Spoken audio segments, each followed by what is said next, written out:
Livre de la Genèse, chapitre 22.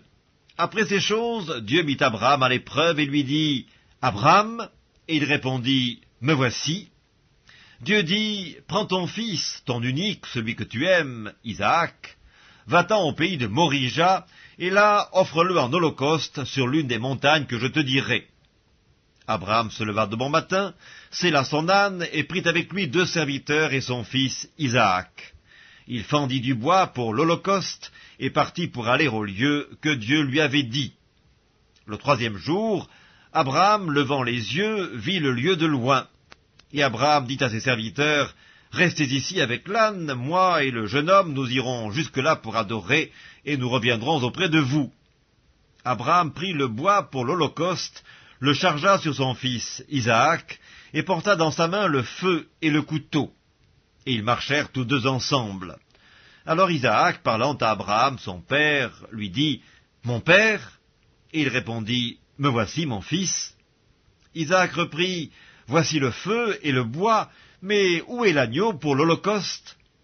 Abraham répondit, « Mon fils, Dieu se pourvoira lui-même de l'agneau pour l'holocauste. » Et ils marchèrent tous 2 ensemble.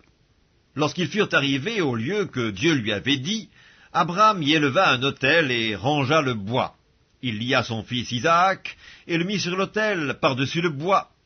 Puis Abraham étendit la main et prit le couteau pour égorger son fils. Alors l'ange de l'Éternel l'appela des cieux et dit, « Abraham, Abraham !»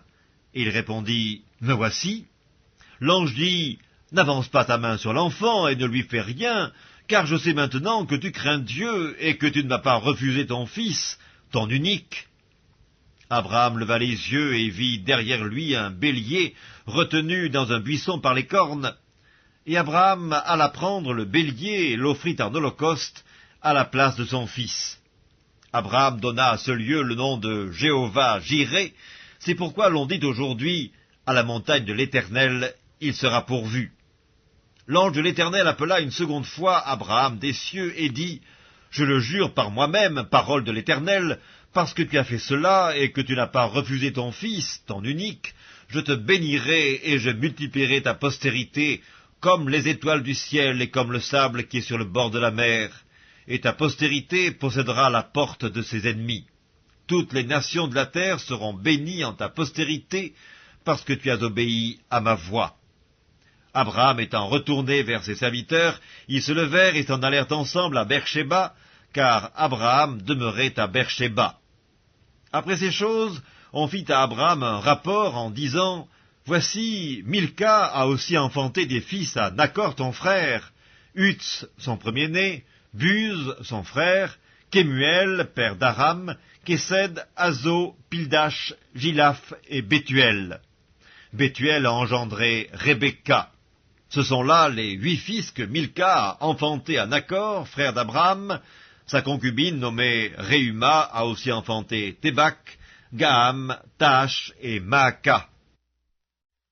Livre de la Genèse, chapitre 23. La vie de Sarah fut de 127 ans, telles sont les années de la vie de Sarah. Sarah mourut à Kirjat Arba, qui est Hébron dans le pays de Canaan, et Abraham vint pour mener deuil sur Sarah et pour la pleurer. Abraham se leva de devant son mort et parla ainsi au fils de Heth. « Je suis étranger et habitant parmi vous. Donnez-moi la possession d'un sépulcre chez vous pour enterrer mon mort et l'ôter de devant moi. » Les fils de Heth répondirent à Abraham en lui disant, « Écoute-nous, mon Seigneur, tu es un prince de Dieu au milieu de nous. Enterre ton mort dans celui de nos sépulcres que tu choisiras. Aucun de nous ne te refusera son sépulcre pour enterrer ton mort. » Abraham se leva et se prosterna devant le peuple du pays, devant les fils de Heth. Et il leur parla ainsi, « Si vous permettez que j'enterre mon mort et que je l'ôte de devant mes yeux, écoutez-moi et priez pour moi Éphron, fils de Tsochar, de me céder la caverne de Macpéla qui lui appartient, à l'extrémité de son champ, de me la céder contre sa valeur en argent afin qu'elle me serve de possession sépulcrale au milieu de vous. » Éphron était assis parmi les fils de Heth, et Éphron, le Héthien, répondit à Abraham en présence des fils de Heth et de tous ceux qui entraient par la porte de sa ville, « Non, mon Seigneur, écoute-moi. Je te donne le champ et je te donne la caverne qui s'y trouve. Je te les donne aux yeux des fils de mon peuple. Enterre ton mort. » Abraham se prosterna devant le peuple du pays, et il parla ainsi à Éphron en présence du peuple du pays. « Écoute-moi, je te prie, je donne le prix du champ. Accepte-le de moi, et j'y enterrerai mon mort. » Et Éphron répondit à Abraham en lui disant, « Mon Seigneur, écoute-moi. Une terre de 400 cycles d'argent, qu'est-ce que cela entre moi et toi? Enterre ton mort. » Abraham comprit Éphron. Et Abraham pesa à Éphron l'argent qu'il avait dit en présence des fils de Heth, 400 cycles d'argent ayant cours chez le marchand. Le champ d'Éphron à Macpéla vis-à-vis de Mamré, le champ et la caverne qui s'y trouvent, et tous les arbres qui sont dans le champ et dans toutes ses limites alentour, devinrent ainsi la propriété d'Abraham, aux yeux des fils de Heth et de tous ceux qui entraient par la porte de sa ville. Après cela, Abraham enterra Sarah, sa femme, dans la caverne du champ de Macpéla, vis-à-vis de Mamré, qui est Hébron, dans le pays de Canaan. Le champ et la caverne qui s'y trouvent demeurèrent à Abraham comme possession sépulcrale, acquise des fils de Heth. Livre de la Genèse, chapitre 24. Abraham était vieux, avancé en âge, et l'Éternel avait béni Abraham en toutes choses. Abraham dit à son serviteur, le plus ancien de sa maison, l'intendant de tous ses biens, « Mais je te prie, ta main sous ma cuisse, et je te ferai jurer par l'Éternel, le Dieu du ciel et le Dieu de la terre, de ne pas prendre pour mon fils une femme parmi les filles des Cananéens au milieu desquels j'habite, mais d'aller dans mon pays et dans ma patrie prendre une femme pour mon fils Isaac. » Le serviteur lui répondit, « Peut-être la femme ne voudra-t-elle pas me suivre dans ce pays-ci? Devrais-je mener ton fils dans le pays d'où tu es sorti ?» Abraham lui dit, « Garde-toi d'y mener mon fils. L'Éternel, le Dieu du ciel, qui m'a fait sortir de la maison de mon père et de ma patrie, qui m'a parlé et qui m'a juré en disant, « Je donnerai ce pays à ta postérité », lui-même enverra son ange devant toi, et c'est de là que tu prendras une femme pour mon fils. Si la femme ne veut pas te suivre, tu seras dégagé de ce serment que je te fais faire. Seulement, tu n'y mèneras pas mon fils. » Le serviteur mit sa main sous la cuisse d'Abraham, son seigneur, et lui jura d'observer ces choses. Le serviteur prit 10 chameaux parmi les chameaux de son seigneur, et il partit, ayant à sa disposition tous les biens de son seigneur. Il se leva et alla en Mésopotamie, à la ville de Nakor. Il fit reposer les chameaux sur leurs genoux hors de la ville, près d'un puits, au temps du soir, au temps où sortent celles qui vont puiser de l'eau. Et il dit, « Éternel, Dieu de mon seigneur Abraham, fais-moi, je te prie, rencontrer aujourd'hui ce que je désire, et use de bonté envers mon seigneur Abraham. Voici, je me tiens près de la source d'eau, et les filles des gens de la ville vont sortir pour puiser de l'eau. Que la jeune fille à laquelle je dirai, « Penche ta cruche, je te prie, pour que je boive », et qui répondra, « Bois, et je donnerai aussi à boire à tes chameaux, soit celle que tu as destinée à ton serviteur Isaac, et par là je connaîtrai que tu uses de bonté envers mon Seigneur. » Il n'avait pas encore fini de parler, que sortit, sa cruche sur l'épaule, Rebecca, née de Bethuel, fils de Milca, femme de Nakor, frère d'Abraham.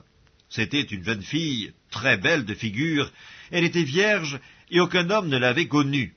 Elle descendit à la source, remplit sa cruche, et remonta. Le serviteur courut au-devant d'elle et dit, « Laisse-moi boire, je te prie, un peu d'eau de ta cruche. » Elle répondit, « Bois, mon seigneur. » Et elle s'empressa d'abaiser sa cruche sur sa main et de lui donner à boire. Quand elle eut achevé de lui donner à boire, elle dit, « Je puiserai aussi pour tes chameaux, jusqu'à ce qu'ils aient assez bu. » Et elle s'empressa de vider sa cruche dans l'abreuvoir, et courut encore au puits pour puiser, et elle puisa pour tous les chameaux. L'homme la regardait avec étonnement et sans rien dire, pour voir si l'Éternel faisait réussir son voyage ou non.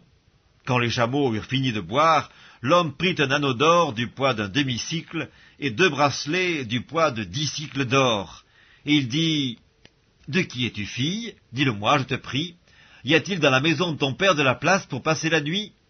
Elle répondit, « Je suis fille de Bethuel, fils de Milca et de Nakor. » Elle lui dit encore, « Il y a chez nous de la paille et du fourrage en abondance, et aussi de la place pour passer la nuit. » Alors l'homme s'inclina et se prosterna devant l'Éternel en disant, « Béni soit l'Éternel, le Dieu de mon Seigneur Abraham, qui n'a pas renoncé à sa miséricorde et à sa fidélité envers mon Seigneur.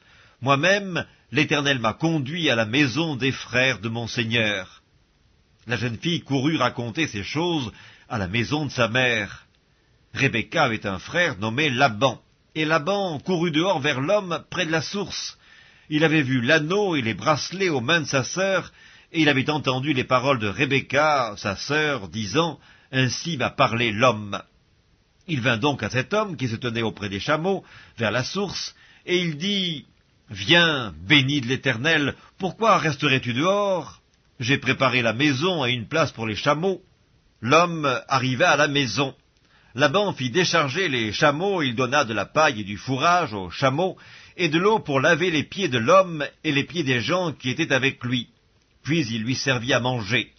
Mais il dit, « Je ne mangerai point avant d'avoir dit ce que j'ai à dire. »« Parle, dit Laban. » Alors il dit, « Je suis serviteur d'Abraham. L'Éternel a comblé de bénédictions mon Seigneur qui est devenu puissant. Il lui a donné des brebis et des bœufs, de l'argent et de l'or, des serviteurs et des servantes, des chameaux et des ânes. Sarah, la femme de mon Seigneur, a enfanté dans sa vieillesse un fils à mon Seigneur, et il lui a donné tout ce qu'il possède. Mon Seigneur m'a fait jurer en disant, « Tu ne prendras pas pour mon fils une femme parmi les filles des Cananéens dans le pays desquels j'habite, mais tu iras dans la maison de mon père et de ma famille prendre une femme pour mon fils. » J'ai dit à mon Seigneur, « Et peut-être la femme ne voudra-t-elle pas me suivre ?» Et il m'a répondu, « L'Éternel, devant qui j'ai marché, enverra son ange avec toi et fera réussir ton voyage, et tu prendras pour mon fils une femme de la famille et de la maison de mon père. Tu seras dégagé du serment que tu me fais quand tu auras été vers ma famille. Si on ne te l'accorde pas, tu seras dégagé du serment que tu me fais. Je suis arrivé aujourd'hui à la source et j'ai dit, « Éternel, Dieu de mon Seigneur Abraham, si tu daignes faire réussir le voyage que j'accomplis, voici je me tiens près de la source d'eau, et que la jeune fille qui sortira pour puiser, à qui je dirai, « Laisse-moi boire, je te prie, un peu d'eau de ta cruche », et qui me répondra, « Bois toi-même, et je puiserai aussi pour tes chameaux », que cette jeune fille soit la femme que l'Éternel a destinée au fils de mon Seigneur. » Avant que j'eusse fini de parler à mon cœur, voici Rebecca est sortie, sa cruche sur l'épaule. Elle est descendue à la source, et elle a puisé. Je lui ai dit, « Donne-moi à boire, je te prie. » Elle s'est empressée d'abaisser sa cruche de dessus son épaule, et elle a dit, « Bois, et je donnerai aussi à boire à tes chameaux. » J'ai bu, et elle a aussi donné à boire à mes chameaux.